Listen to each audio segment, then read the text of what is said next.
So your final appearance in television as a dancing team was in 1960. It was early. It was January because Right. Gower had already started To commit. to direct Bye Bye Birdie. Before we get to that, in that time from 1960, looking back to when you had started in television, your first appearance in 47, how had the medium changed? The medium had changed technically, decades, because color was now universal. You could edit. You could do it on film and have it transferred to tape. There were all sorts of technical things that made it easier and in some ways harder, because you had so many choices and individual shows. There was also the kind of 3-camera live show, which was different from the ones that had. You couldn't use 3 cameras in the first place. But they also were shows that you could stop and start. You didn't have to go straight through like Playhouse 90, whether the doors opened or not. You had to go on with the show. And of course, all those mistakes were legendary. I think people used to look at television just in hopes that there would be some of these terrific gaffes because they didn't have anywhere else to go. They just couldn't go to black every time, But it was, of course, much more expensive to produce a show, and they had huge revenues. This is, we changed jobs really before cable became so big. So that there wasn't a choice, not as now with 50, 100 stations, but still there were beginning to be more choices, and I think PBS had made a huge impact. They were able to do things that were more thoughtful and to some people more boring, to other people more informative. And there were all sorts of things that were, movies were available for television by that time. It was no longer the enemy, it was going to save the movie industry. So there were a lot of changes during those 13 years, from small black and white sets to great big, take up half a room set. And of course, the rewards were greater, and I suppose the risks were more. Multiple commercials. Whereas when a show was done by Bell Telephone Hour or Texaco Star Theater, they had an identity. They probably did 3, in an hour show, they probably did 3, maybe 4 commercials. And they were usually amusing because they had little story contents, and they usually had very good actors on them. So that changed. You got much heavier selling, and the competition for the shows that had the big numbers began to be very, very noticeable. In some ways, it improved the shows, but I think it lost its innocence. It lost its fun. Well, many say that live genre, that whole time, that was the golden age of television. Do you agree with that moniker that they put on that time? See, I don't think anything is really. I think that as things grow, they don't always deteriorate. Sometimes they do if they grow too big. It's like anybody who gets too fat. But it's still, I think that there are great advantages now that we didn't have then. If there's a great conflagration in the world, we're there. We used to have to wait a long time before we even saw anything. Or we would hear it on the radio and have to imagine it. there are tremendous advantages to what this instrument has to offer. I don't know that I'm real happy about the choices we seem to have to make to meet the ratings. But that's true in movies. I'm not sure. I mean, I don't have to go and see, all the shoot 'em up pictures because I don't particularly like them, so I don't. It's a little harder to avoid them on television if you really love the medium. But then I can always go to AMC. I can always look at the old movies, which, thank God they're there. Do you think we can ever have a time like you had in that? I don't know. I really don't know. Because I've lived long enough to know that almost everything is cyclical. And if it gets too much in any direction, there's always a kind of a changeover and a backlash. In the 20s, I think that probably those were considered just as immoral times as today. And then we got all that backlash of the censorship and everything else. When we first did our first starring movie, we played a married couple. I was pregnant in the show, and they had to show the scene in which I start getting the pains, and he has to get me, everything I have is yours, was the name of the film, because he thought he had everything that I had. So he had to get me to the hospital. We could not shoot that scene starting in a double bed. That was against the Breen office. I had to be in a single bed, he had to be in a twin bed, and I had to start getting those pains in the middle of the night. Now you know that from that to what goes on now in films seems like more than 40 years. And yet I don't know where the backlash will come from, because everything seems to be cyclical to me. So I can't say that we will never have these darling programs again, or we won't have. I know that when they do show them, they're remakes or they're and they have huge audiences. There must be still an audience that would like to have the kinds of things that we saw in those days. But I don't know if they go out and buy the toothpaste or not. Did you experience much during the Red Scare era? No. We were very sympathetic toward it, but because we obviously never had time to join anything. And we were curiously unpolitical, although I'm I'm a political junkie now. But we just never had time to do all of that stuff. And now I did, because of my experience with Beggar's Holiday and my experience, I did, after I stopped, I worked in Los Angeles on 103rd Street, which was Watts, for about 4.5 years with a wonderful organization called Mafundi. The Mafundi were the elders of the village who taught the young people, and I worked there for about 4.5 years. So I have many, many friends and colleagues in the black community. And that has always felt good because I was able to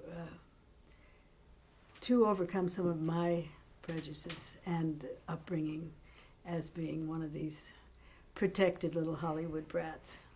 And I think in 1969, didn't you receive Woman of the Year from LA Times? From the LA Times, yes. From working there? And you taught there. What kind of classes did you teach at? Well, I team taught, first of all, with a great friend, Marie Bryant, who had been with Duke Ellington in 2 shows, Jump for Joy, and she was living in Los Angeles. And she did she had been with, my senior moments. I'm getting hungry.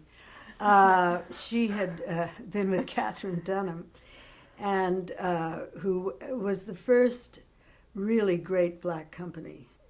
And woman-led black company in America. And she had developed a whole technique of work which Marie knew. And so I would do, we team taught, she would do her stuff. We had worked together in movies too, and I'd known her for a long time before she went into Hello, Dolly, which she understudied.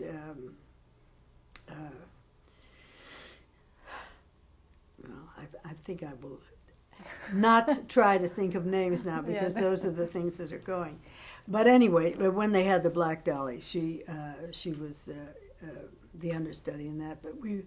And then when I did my ballet work with the kids, she would also then work alongside of me. And so we made a team.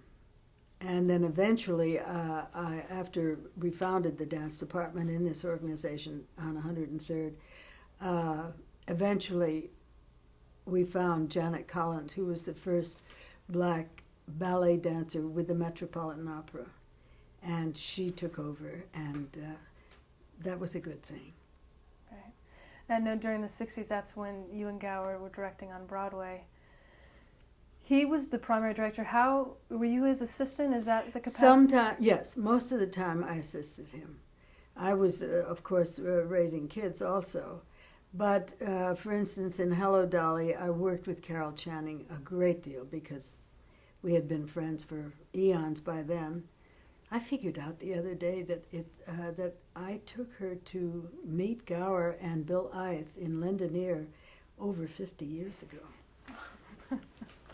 And I still had dinner with her the other night in Florida. Oh, wow. But no, I worked a great deal with her. I worked somewhat with on the dance sequences with Gower demonstrating and so forth. But it was always clear that he was the director. In those days, I used to say, Gower's the captain, I'm the first mate. I had to learn to be first a captain when I began directing myself after we separated. Did you miss performing during the 60s when you were directing? No, I was too busy. I was really too busy. Also, I was doing a lot of liturgical dance with this group with Steve Allen and this group up in Bel Air because they wanted to enlarge the attendance of the young people in the. Don Muma was the head of that church at the time. He was an All-American football player, and he was the preacher. And he had 3 very successful services every Sunday morning. But he felt that we might be losing the teenagers, so he gave me and my partner Marilee Zdenek and Steve and quite a few other people who were used to performing the mandate to create some youth services, which we did. We didn't change, we didn't deal in the theology. What we dealt in was how do we get more people to participate and be part of a worship service the way it was in the first century. Mm-hmm. You didn't have a paid preacher and a paid choir and or soloists, and they're the ones who did the work. Everybody in the church participated, and that's what we were about. Steve Allen and his son were on each side of the church having an improvisation about why this kid had to have such long hair, which he didn't approve of. And they went on with this improvisation. And at the end of it, it was wonderful because the kid said, well, Dad, I'll cut my hair as soon as you show me a picture of Jesus with a crew cut. That's good. And that was the end of that discussion. But I was very busy in those days, and also teaching in Watts and whatnot. And I enjoy.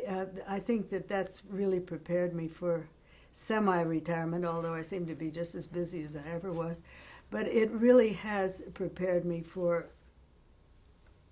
being part of the community and working in the community and passing the torch as much as I can. In the 1960s, you mentioned working with kids and stuff. How did that time affect what was going on in terms of what people wanted to see, entertainment? Were plays still a big part? Because music had changed, but there's a lot of political strife. Young people were growing their hair long, and no, well, that was I mean, that was very usable. Mm-hmm. That was very usable in films and on stage, and that's when we started to get all the angry young playwrights from Great Britain, which then all the American playwrights turned into angry young playwrights. No, that was very theatrical. And, of course, the style of acting was very controversial as well. I mean, it was, really had to get inside the character and be very, very real. So I think that those were valuable times. And I think now is a valuable time. I have seen some excellent shows, both here and in England. And I've seen, if you've seen Judi Dench in Little Night Music in London at the National Theatre, you've never seen a better show. And it's really being done by people who are not known as musical comedy people or operetta people. And I think, I don't know if you've seen the Matthew Bourne Swan Lake, but it's a hoot. I heard it was wonderful. It is wonderful. John Simon didn't think so, but I did. Well, in the early 70s, you and Gower did split. Yes, we split first in about 1971. And then we got back together again for a brief time. And then by 73, it was no longer possible. How did that affect your career and what your goals were? It totally changed them. Totally changed it. And that's not a subject for the television archives. But it was a very difficult time. And it was a time in which I think probably Snow White had to grow up. And... But you went on to do some directing. Well, I did, and I remember when they first asked me to do Queen of the Stardust Ballroom, I was really scared, because I had always very much leaned on the fact that I could be most helpful as a helper, and then there I was faced with the thing to do. And I've directed since then. It's not my favorite thing to do. It's I enjoy it when it works, and I hate it when it doesn't work, and I don't think I'm really cut out for that. But I have too much respect for what really top-notch directors do, and really top-notch choreo. I work, I think, best with actors who are not particularly known as dancers, and I can make them look very good, because I think I understand how I can talk to them and reassure them or not, let them go, and because of my constant interest in acting and observing, I think that I can be very helpful in those situations. I don't particularly want to have the whole thing on my shoulders anymore. I know you were in The Party. I was in Peter The Party. Sellers, and that was an acting role, straight acting. Oh, yeah. And I was also in The Swimmer with Charlton Heston. And not Charlton Heston, Burt Lancaster. Burt Lancaster. Mm-hmm. And I was in something called The Cockeyed Cowboys of Calico County, which was all the comedians, everybody from Wally Cox to you name it. I mean, they were all in it. It was starring Nanette Fabray. Her husband produced the movie. First it was a television show, then it was a movie, and then it became a television show again. So, you've never even heard of it. What was the appeal about straight acting for you? Well, character has always been the basis of everything and communication, and dance does. And there is also a time when your body just won't allow you to have the control over it that you have had in the past, and therefore it makes you very shaky. I mean, as far as being, Gwen Verdon said it so beautifully. She said, dancers die twice, when they quit dancing and when they actually do.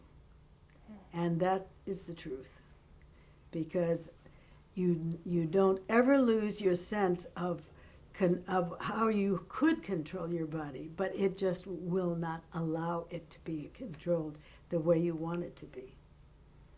And that's a tough transition. We now have an organization called Career Transition for Dancers, which is being very helpful in that. And particularly because most dancers' careers are over by the time they're 40. There are a few who last until 50 or 55, but very, very few. And also most of them are unemployable after 40. A couple of companies have a dancers over 40 group, and they're wonderful, but there comes a time when you've got to make this choice.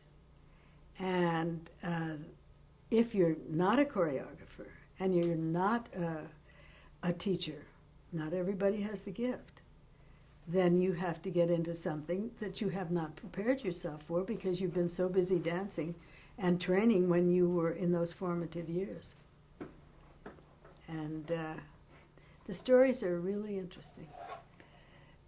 Because of your dance background and your use of body, and does that make you feel more as an actress? Is that a help? It can be. It also can, if you're very rigid and it can't let it. You see, a lot of dancers also are so trained that they can't let go of that. They can't walk normally. They walk with their feet turned out or something. So, you know, it can be. In the case of Jane Seymour, who was a dancer, it didn't hurt her acting. In fact, it probably helped it.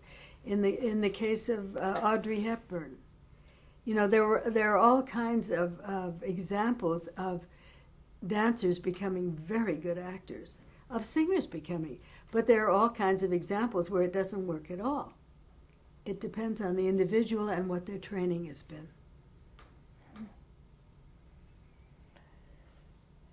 You're teaching now. What are some of the things that you're doing now? Well, I don't teach classes per se. I get called in as a critique consultant. I go to colleges and show my tape, which really gives an overview of the theater world that I have known, the world of show business, as much as I can in 40 minutes, and then the question and answer period is always much more interesting than I think what I'm showing up there on the screen, but it sets them off.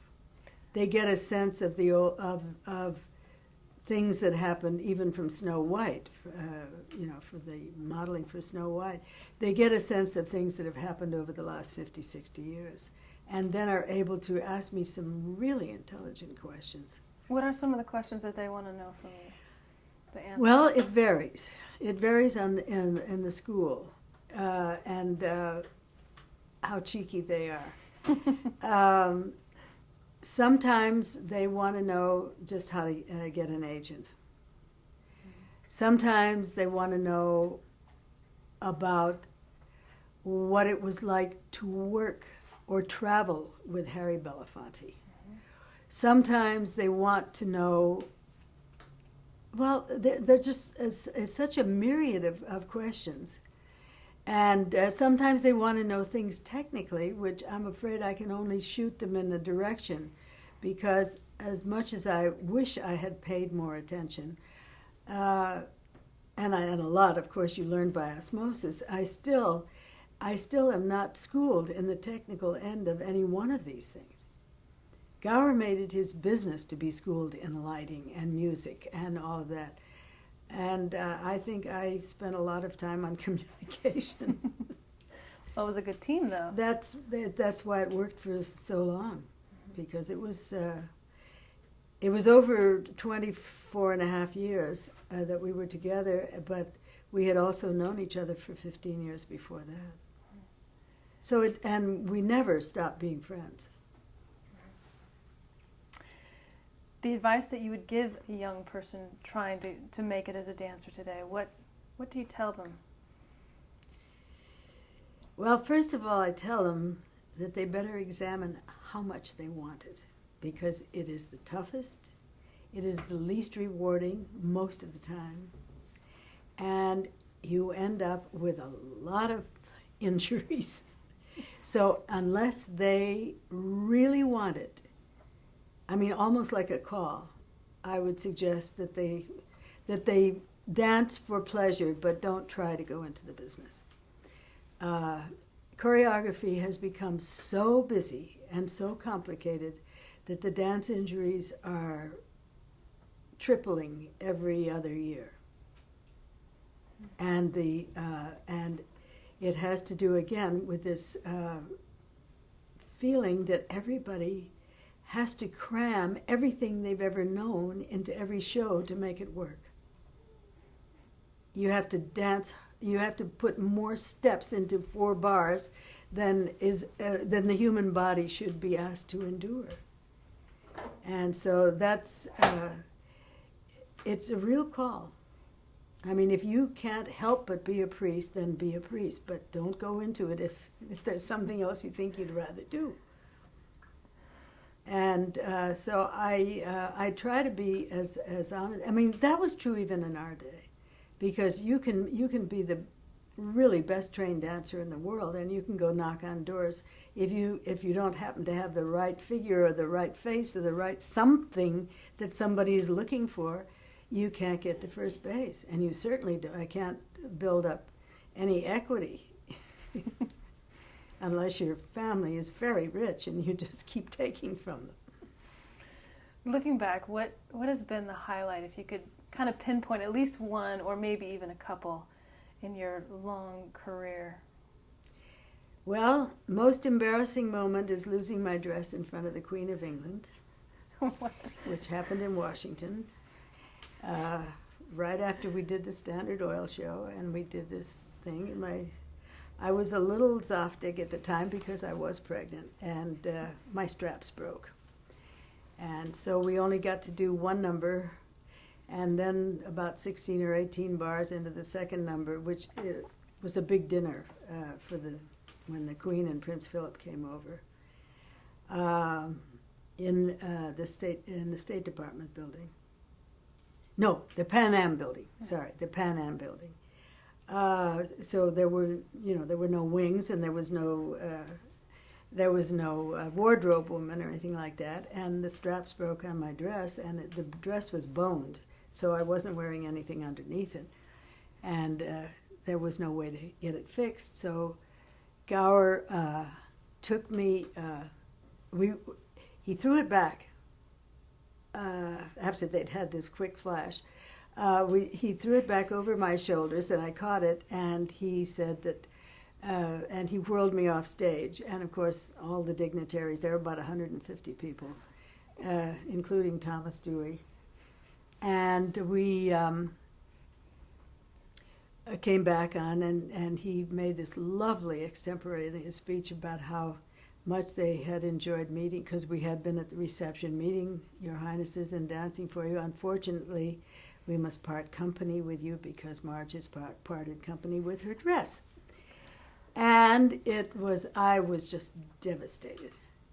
And we got on a plane to go to Las Vegas the next day, and there was a little box of orchids and a note that said, the Queen and I enjoyed your performance very much last night. We were sorry for the mishap to your dress. And it was signed Philip, and it was on White House stationery. So my father was very happy about that. I'm going to break there.